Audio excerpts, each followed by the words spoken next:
Do not go into medicine for the money. Hey, what's going on everybody? I'm Dr. Jay Lin, an emergency medicine resident here in New York City. I work with a lot of pre-med students who really want to go to medicine for the right reasons. But one of the reasons I hear a lot is people are interested in the money. And don't get me wrong, it's a nice lifestyle, and at least here in the US, physicians can make in a year 3, 4, 5 times the salary as other professions. People forget that the length of training that we spend, those unpaid years, and the debt that we accumulate can have a huge negative impact in our lifetime earnings. I want to walk you through kind of this rough mathematical model based kind of on my own training of how all those years of training and all those loans, that when you stack it up, really washes out a lot of the huge salaries we have in medicine. So come. So the first step to going into medical school is college. So here on the left is kind of what college for myself and most Americans look like here. Every year in college, you're not making any money. And you're getting around, let's say, $35,000 in tuition every year. And on top of that, you're gonna have life expenses. And let's say you are super frugal in this case, and you only spend about $15,000 a year in finances. This is living, this is eating, whatever. At the end of the first year, you would be down 50 grand. And at the end of all of college, you'd be down about 200 grand. Right? This is kind of the common American setup. This is assuming no one else is paying for your college. Now, as a hypothetical comparison, I imagine what would I do if I was just as frugal and saved every month, every cent I had, and I straight out of high school became a mail carrier here in the US. So I'm working a full-time job. Mail carriers here make around $50,000, which is actually nice. So my first year income would be 50 grand. Again, I'm doing the same living expenses in the hypothetical situation. So I'm spending 15 grand. That gives me a net $35,000 at the end of my first year. And after 4 years, I would be up 140,000. So again, everyone knows this, you're not making money in college, but you know, it's all about the dividends at the end. So let's go to the next step. Now we go into med school. And this is again, assuming you go straight from college to med school. Some folks take a year or 2 off. In this case, you know, med school in the US is a lot pricier. Average is somewhere around 60 grand of tuition. And again, this is also assuming I'm living bare minimum, still the living expenses of 15 grand a year. After another 4 years of this, I'm actually now $500,000 in debt. On the other hand, if I were to continue that same job, again, everyone knows medical school is a lot of work and a lot of time.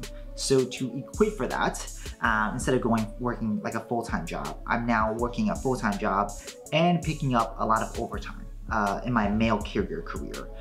So I estimate that to be closer to $80,000 if you include, let's say, an average of 60-hour work weeks.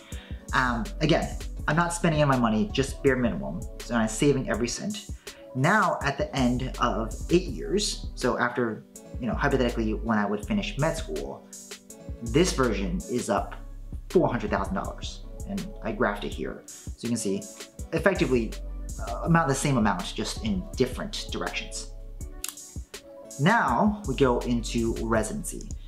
In the US, residencies, depending on what you're doing, can go anywhere from 3 years up to 7 years. For me, I'm doing a 4-year residency. And this is kind of how residency looks like here. Average residency salaries range from like $50,000 to $70,000 here in the US. And again, during residency, you're not paying tuition. So for the first time, you are actually making money. So that $500,000, again, assuming all the money you make, you're paying straight off into your loans, you can actually come out now still in debt, but around $300,000 in debt.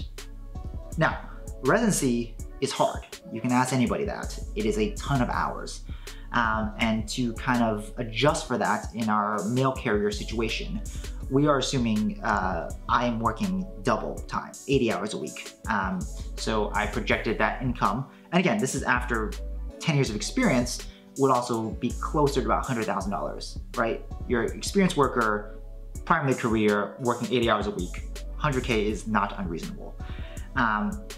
So at the end of this scenario, I would be $300,000 in debt, and the working saving version is close to $750,000 saved. So graphically, this is what my debt looks like. Now I'm coming into less debt. This person is making close to $750,000. Now, everyone says this is the initial investment phase. Everyone knows you're not making a lot of money now. It all pays off. It all pays off when you make the big bucks as an attending. Well, it does, but this cannot be ignored. So let me show you what that looks like. As an attending, let's say you're making 250 grand a year, straight out of residency. Again, some people make a lot more than this, and some people make a lot less than this. But for simplicity's sake, and based on my projected income, this is what things are looking like. And again, you're still living at bare minimum living expenses, still 15 grand a year. After about 2 years, if you take all that money and you put it against your debt, you will come out of debt. And after about, let's see, what is 1, 2, 3, 4, 5, 6 years, you will have saved $1 million. Wonderful. The issue is it's not that impressive, right? Now, if you look at the hypothetical career here, now this person is year 13 of work. They probably have, at this point, some managerial position, some promotion. So I'm giving them like a $70,000 a year salary. And again, this person's saving every single cent, just like the attending here. If you were to save that same amount, you would also get $1 million by year 18, right? These are 36-year-olds because we started at age 18. So if you look at the graph, yes, this is a very steep trajectory, but at year 18, it still matches up. Nice. What I forgot to put in this equation, or the simplified equation, is interest, right? Because this whole time that we were in debt here, unless we had a magical bank, that money is accumulating interest. Those loans are getting bigger and bigger and bigger. And on the flip side, the saving version of me, all this money that could be put into any diversified investment portfolio, whatever you want to call it, is also going to build some form of interest in that time. So for simplicity's sake, I added another box here called interest. And for simplicity's sake, I made it 6% interest. That's how much my loans are. So first year, right, I accumulated $50,000 of debt. 6% of that is $3,000. So my debt would grow an additional $3,000 because that is the interest on my loans. On the flip side, I also made the investment saving interest, in this case, 6% as well. This makes the math a lot easier. And a lot of people say, most people, if you invest in a good portfolio, can probably get more than 6%. But for math's sake, let's call it 6%. So again, hypothetical me made 35 grand, and 6% of that is 2,100. So I add an additional 2,100 to next year's salary, right? Or next year's total income.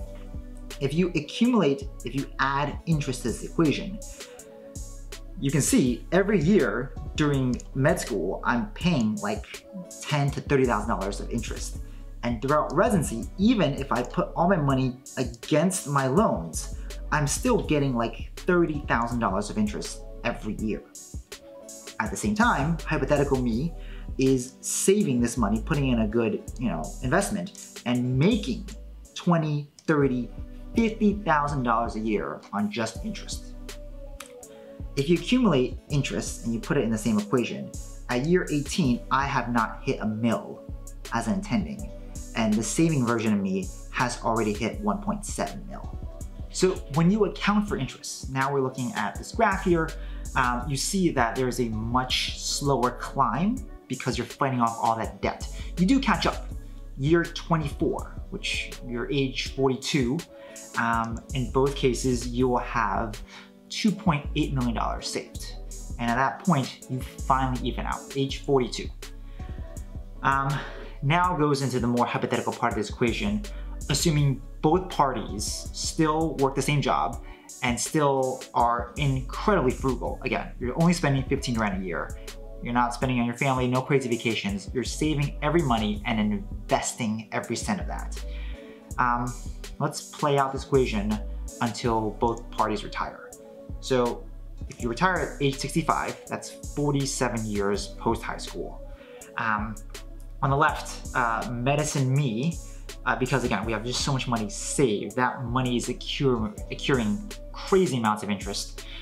We would have actually like $21 million of interest, which, whoa, huge amounts, yes. But to put that in comparison, the super savvy saving version myself, again, still making 70 grand a year at retirement, has also accumulated $13.6 million, right? Both huge money, but it's not, actually, calculate right now. Let's see, 21 divided by this. You're only 1.59 times richer as far as your lifetime earning, right? Yes, your annual salary is way higher, but when you account for the power of compound interest and the time you missed out, you're not that much richer. And that is the perspective I hope you have. So in summary, next year I will sign my first attendant job. My income is going to be double what a lot of my friends are making now, which is great.